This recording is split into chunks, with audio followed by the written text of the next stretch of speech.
Eu acho que a primeira vez que eu ouvi a palavra travesti foi lá para 2008. Em 28 de abril daquele ano, Ronaldo Fenômeno, do Corinthians na época, foi parar na delegacia junto a 3 garotas de programa. As garotas o acusavam de não ter pago pelo serviço que ele teria requisitado, e Ronaldo, por sua vez, as acusou de chantagem e extorsão. Segundo o jogador, ele teria cancelado o programa assim que chegou no motel, quando descobriu que as 3 garotas eram travestis. Esse não foi o único caso que ficou famoso envolvendo um jogador de futebol e uma mulher trans ou travesti. Em 2013, o ex-jogador e político Romário foi flagrado saindo de um clube junto da modelo Thalita Zampiroli, que é uma mulher trans. Os tabloides começaram a especular sobre um caso amoroso entre os dois, mas Romário não demorou a negar a relação. Por fim, o ex-jogador da seleção e ex-Corinthians Vampeta já admitiu ter mantido diversas relações com travestis ao longo da sua carreira. Em uma entrevista, Vampeta disse o seguinte: "Eu sempre curti bem a vida. Era travesti e mulher a rodo." Todos esses casos possuem algo em comum, que vai além do envolvimento entre jogadores de futebol e mulheres trans. E esse algo em comum é o fato de que se fez muita, mas muita piada sobre eles. Solitário e desesperado para marcar pelo menos um golzinho. O artilheiro negocia a céu aberto, vejam vocês, com uma bela garota de programa.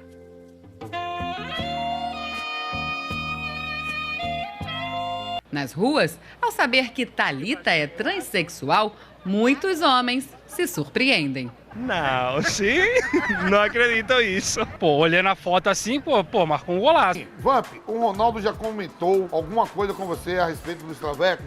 Não, e não fala comigo há algum tempo por causa disso. Eu meti no livro, né? Ele pegou 3 travecos com escândalo. E eu pegaria vários sem escândalo. Mulheres, né? Não, ele fala, tamo brincando, agora ele tá... A forma como a mídia constrói a imagem de um certo grupo social é muito representativa de como a sociedade como um todo trata esse grupo. Jornais, comerciais, filmes, televisão, William Bonner. Pode parecer meio óbvio falar isso, se bem que hoje em dia a gente nunca sabe, mas os valores e ideais que existem nesses meios de comunicação e entretenimento não existem num vácuo. Todos os vieses e inclinações políticas e sociais das pessoas, principalmente as pessoas de maior influência, acabam sendo transpostas para o texto. Seja esse texto uma notícia, um livro ou uma produção audiovisual. As mulheres trans que se envolveram com jogadores de futebol nessa última década viraram piada, mas isso é só uma amostra de como a sociedade enxerga pessoas trans. Então, o que eu quero fazer nesse vídeo é observar como pessoas trans e travestis aparecem na mais popular, mais elegante, mais culturalmente elevada forma de mídia brasileira: a novela. Eu não vou acabar presa, sabe porque eu sou rica! Eu sou rica! A telenovela é um marco da cultura brasileira. Transmitida pela TV Tupi em 1952, Sua Vida Me Pertence, escrita e dirigida por Walter Forster, é considerada a primeira do gênero. Segundo Lalo Homrich, autor do livro Transsexuais em Novelas, personagens LGBT já começam a aparecer nas telas na década de 70, mas não exatamente da forma mais sensível e informada. Nesse contexto, fazer um mapeamento sobre personagens trans especificamente é muito difícil. Não só porque são personagens muitas vezes pequenos, fazendo uma pontinha só aqui e ali na novela, mas também porque a nomenclatura que a novela usa para descrever esses personagens é muito ambígua. Hoje, mesmo que o seu tiozão no almoço de domingo não vá saber a diferença, a distinção entre uma pessoa gay, lésbica, trans, drag queen, crossdresser é muito mais clara. Na década de 70 não era tanto assim. Como, por exemplo, na novela O Grito, de Jorge Andrade, que foi ao ar em 1975.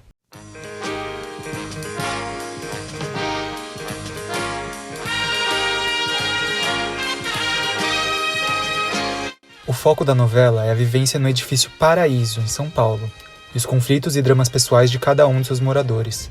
Agenor, interpretado por Rubens de Falco, é um jovem bancário que mora com seus pais no edifício. E a história do personagem se desenvolve ao longo da novela a partir do fato de que Agenor se veste de mulher e sai escondido de casa para curtir a noite paulistana, e muitas vezes ficando com outros homens. Agenor é um personagem complicado. Ele foi o primeiro caso de transvestismo que eu encontrei numa novela. Mas isso não significa, de fato, que ele possa ser considerado um personagem trans. A própria novela retrata Agenor como um homem gay, e não muito mais do que isso. Como a gente sabe, fazer crossdressing ou se vestir de uma forma ou de outra não significa nada em relação à sua identidade de gênero. Ainda assim, Agenor, para se sentir melhor e mais feliz, se veste de uma forma que não é condizente com o gênero que foi designado a ele ao nascimento. E isso é uma experiência na qual quase todas as pessoas trans podem se identificar. Os anos 70 foram uma década marcante para o movimento LGBT. Após a revolta de Stonewall, em uma época de muito ativismo e muito protesto, pessoas LGBT ganharam uma visibilidade na mídia que nunca tinha sido observada até então. O autor de O Grito parecia reconhecer isso. Agenor não é retratado com desdém ou com humor. O fato de que ele tem que guardar esse segredo de seus pais é algo triste e dramático. Fica muito claro que a novela quer que a gente sinta simpatia por ele. E isso, infelizmente, é muito mais do que se pode dizer de alguns dos exemplos que a gente vai ver a seguir. Em 1979, na novela Dinheiro Vivo, escrita por Mário Prata, a gente tem Dr. Pacheco, interpretado por Sérgio Mambretti. Dr. Pacheco tinha uma obsessão com a estrela do cinema Marilyn Monroe. Após a morte da sua esposa, ele não consegue se relacionar com mais nenhuma outra mulher. Então, ele passa a se vestir como Marilyn e começa até a realizar performances encarnando a celebridade. Encontrar informações online sobre essa novela hoje em dia é bem difícil. Por isso, eu não consigo entrar em muitos detalhes sobre o personagem ou a produção da novela. Mas só de ver por cima a descrição do personagem, já é possível notar uma correlação entre transvestismo e um distúrbio mental ou trauma. De novo, o Dr. Pacheco não é um personagem necessariamente trans. Eu diria que ele é tão trans quanto o Norman Bates do Psicose. Só que, como no próprio filme do Psicose, embora no texto não exista a identidade trans explícita, a mensagem que é passada para a audiência é outra. 10 anos depois, em 89, na novela Tieta, a gente tem a Ninete. A personagem é interpretada pela Rogéria, que já era uma artista LGBT reconhecida na época. A Rogéria se identificava como uma transformista e não uma pessoa trans. Ela falava abertamente que era um homem gay. Eu não sou transexual, eu sou homem. É que é confuso, agora são várias coisas acontecendo. Eu não sou transexual. Transsexual é quando corta, né? Sexual, ela é mulher inteira. Você ela não é. Ser mulher. Eu não. Você é homem. Eu sou uma artista que parece muito uma fêmea. E na novela, a Ninete partilha dessa mesma identidade. A personagem chega na cidade para visitar a amiga, que é a protagonista, interpretada pela Beth Faria. Quando a Ninete é abordada por um homem num bar, ela própria deixa muito claro que ela se trata de um homem e que o seu nome é Valdemar. A partir disso, muitas piadas são feitas com a personagem ao longo da novela. A maioria delas é basicamente, olha só, é um homem de peruca. Mesmo assim, eu já vi muitas pessoas trans demonstrarem uma admiração grande pela Rogéria e pelo personagem que ela interpretou. Um dos momentos mais marcantes dessa novela é uma cena onde a Tieta defende a Ninete numa conversa com um personagem que demonstra diversos preconceitos. Acha certo que alguém seja como ela, tão diferente dos padrões? O que tu chama de padrão de comportamento? Cara, o que tu quer? Quer que todo mundo seja igual? Que se comporte do mesmo jeito? Que siga as mesmas regras? Não. O ser humano não foi feito por decreto. Que isso? Nós somos máquina, por acaso? E a gente sai da fábrica tudo bonitinho, fileiradinho assim, um atrás do outro, tudo exatamente igual, é isso? Daí, no comecinho dos anos 90, uma coisa muito interessante acontece. A novela Renascer retrata o primeiro e único personagem intersexo na história das novelas brasileiras. Buba, interpretada por Maria Luísa Mendonça, possui características biológicas tanto do sexo masculino quanto feminino. Ser uma pessoa intersexo e ser uma pessoa trans, de novo, são coisas diferentes. Mas a história vivida pela Buba na novela é no mínimo interessante para examinar como o tratamento de algumas pessoas trans é aqui no Brasil. Na hora do seu nascimento, Buba é tomada como um menino. Quando ela cresce, sua feminilidade começa a aparecer tanto no seu corpo quanto na sua forma de se vestir, ela é expulsa de casa pelo seu próprio pai. Ela inicia um romance com outro personagem na novela chamado José, só que na primeira noite em que vão se deitar juntos, José pensa que Buba é uma travesti e ele se afasta da jovem. no decorrer da novela, o José até tenta reconquistar a Buba, mas ele morre no final e ela fica com outro cara. Enfim, novela é novela. Pânico masculino na hora do sexo com uma mulher que possui um pênis é algo extremamente comum na mídia e no entretenimento nacional e internacional. Acho que nem preciso dizer isso, mas o que não falta nesse país são homens heterossexuais que são atraídos por corpos travestis, e eles não são menos heterossexuais por isso. No fim das contas, acho que o personagem da Buba faltou um pouco de informação, mas a intenção até que foi boa, a novela não faz dela uma piada, e até hoje a Maria Luísa Mendonça fala que tem muito orgulho da personagem. Do meio para o final dos anos 90, a gente começa a ter uma representação mais clara de pessoas trans. Em 95, na novela Explode Coração, da Glória Pires, Floriano Peixoto interpreta a Sarita Witt, que para todos os efeitos é uma mulher travesti. E, em 98, no Rio da Furacão, a gente tem Cintura Fina, interpretada por Matheus Nastegali. Esses personagens são mais confirmadamente travestis, e até que foram bem recebidos pelo público, em particular a Cintura Fina. A Cintura Fina chega a ser um pouco caricatural às vezes, e ela é referida no masculino por todos os outros personagens.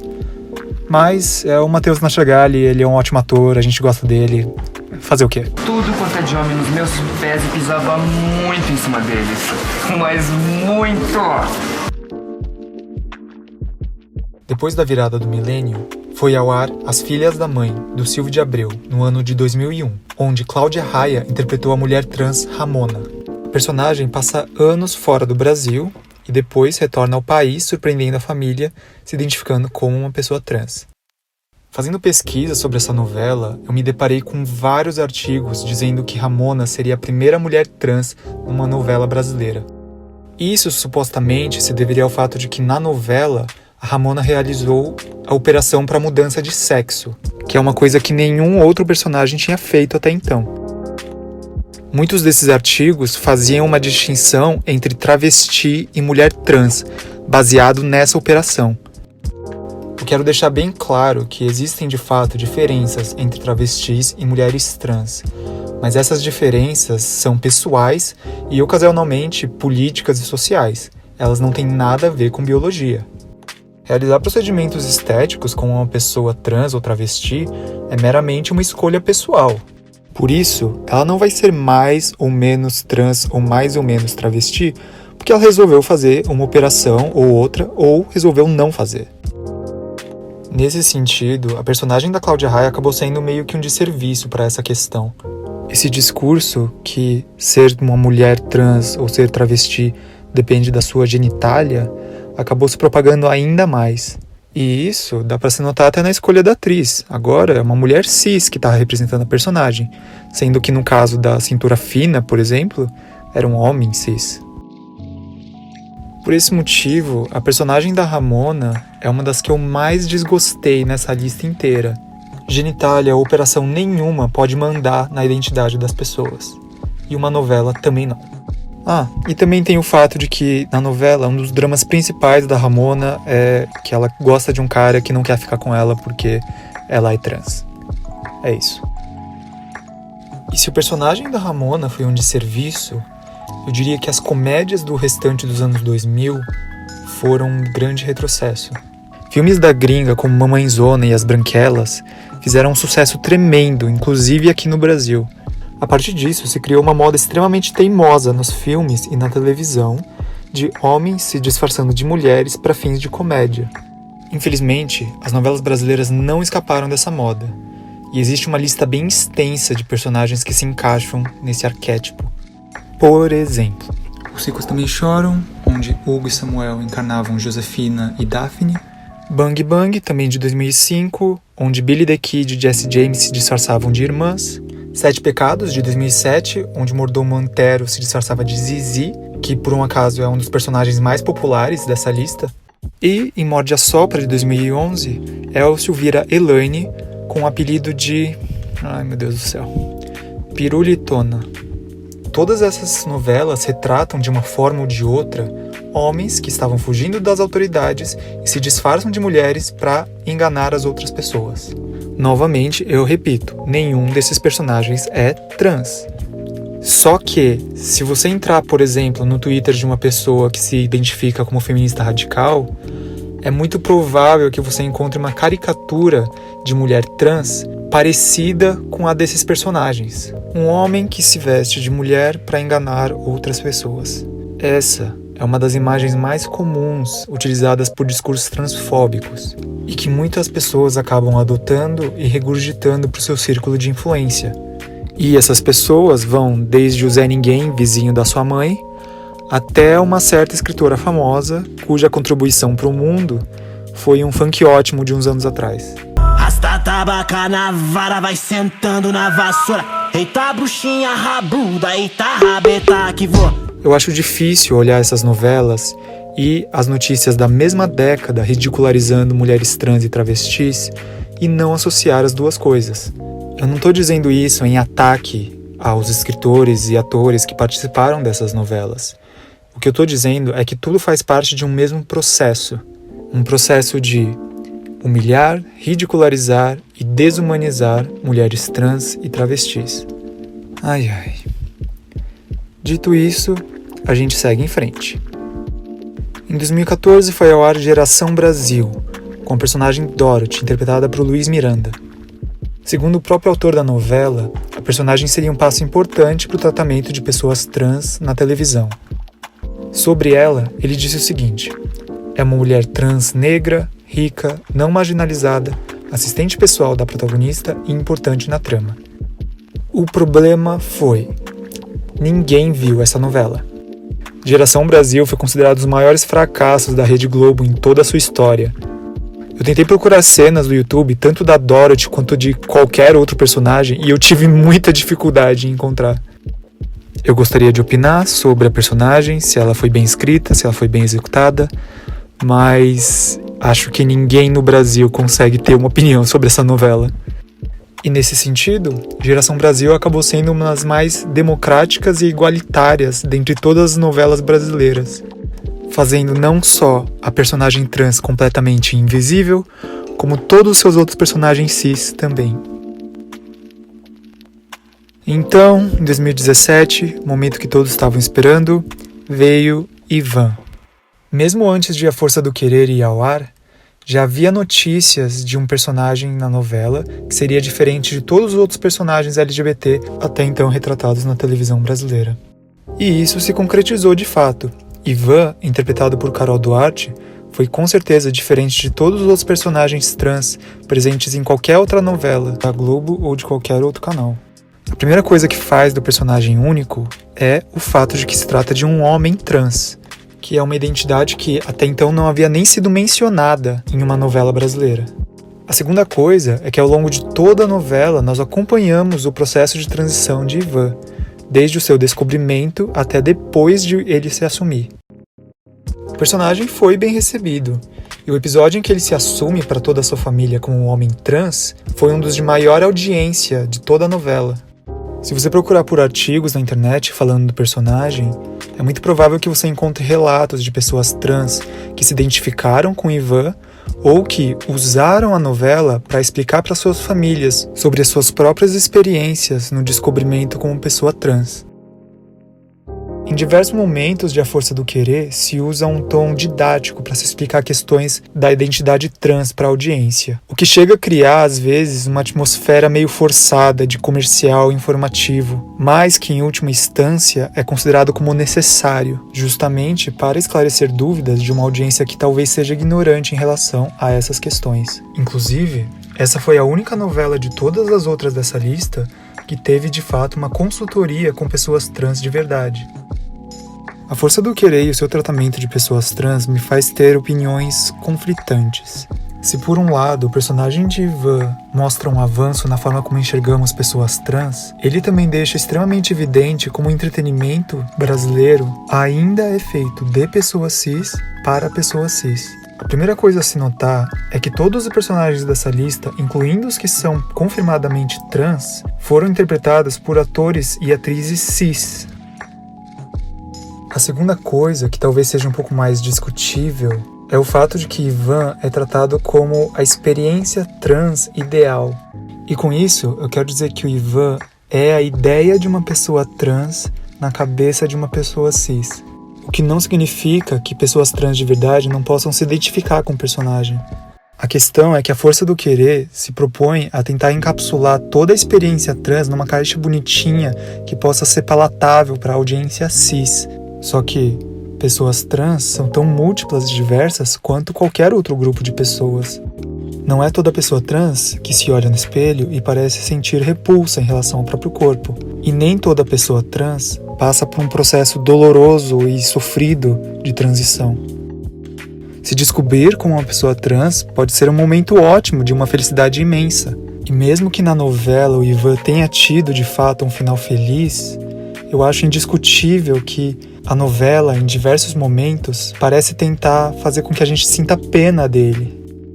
Às vezes, eu acho que a mensagem mais educativa, informativa que uma peça de mídia pode passar sobre um determinado grupo é que esse grupo não precisa passar por processos de sofrimento e dor e agonia para ter uma vida digna. De modo geral, eu acho que a força do querer é um passo na direção certa, mas é apenas isso, um passo.